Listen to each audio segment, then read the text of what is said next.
While she's running, figure out what the problem was. The carburetor had some issues. That little needle that the floater pushes up and down, it wasn't in right. It was sitting on top of the stainless steel plate, and it's supposed to be in the grooves.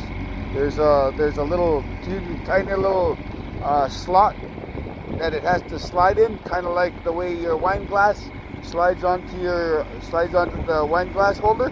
It's kind of similar to that. So make sure you put the needle on the float. It should be hanging down before you put it back in, before you put the float back on. If it doesn't, then it's free. Then it can get stuck, or it can get cause more issues of like flooding, or even not enough gas. So I was flooding, I believe, and it wasn't working properly when I done it the first time. It worked for a little while, and then all of a sudden it stopped. And the idle, it wouldn't go into gear unless, or even slow down, unless I had a little bit of choke on. So the reason why it was like that was because that idle bar was too, not enough. It didn't have enough sticking out on the end where it was screwed on. You had to have it a little bit further apart, so it helped with the idle. I'll show you in 1 minute what I meant. Hang on.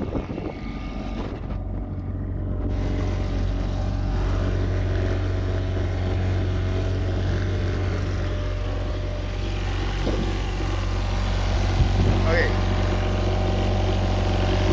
Here's the carburetor. This is for the idle and the throttle. You watch it move now. See, there's the idle, the throttle. So it moves up and down when you're ready to throttle up. This wasn't sticking out far enough. It was too far forward, so it was getting air, I believe. And then it wouldn't idle right. So this had to be set on choke a little bit in order for it to. This is the choke. It had to be up a little bit in order for it to idle, and it was idling high. So I moved this one here. I moved it forward a little bit more, and it helped. The float that I was talking about is in here. You're gonna take this whole unit apart and take off this hose first, take off this and this for the choke. Then you have to take the breather off, and there's a bolt in the back. It's like this one here. Take it all off, and everything comes out as a unit. Watch out for this white, what do you call it now?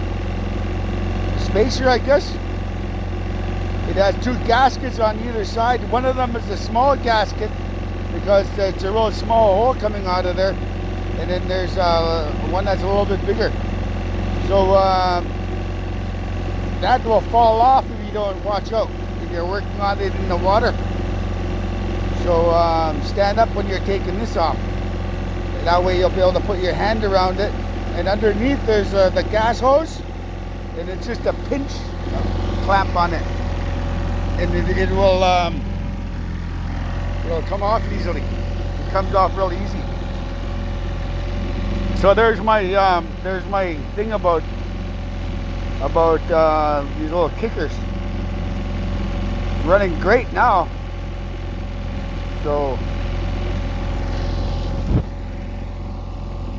there's my spiel on it. So I hope that you got this. Try not to work on the water, because you'll lose your tools in the chuck, or you'll lose a part in the chuck. So try not to work on the water unless you know what you're doing. I took mine apart probably about 3-4 times before I figured out that little needle needs to be in the slider. on the stainless steel bracket on the float. So if it's not on there, then you're going to run into problems. And the other one is the throttle.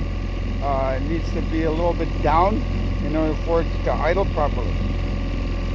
So those are my two problems that I had. I figured it out now. So just trial and error.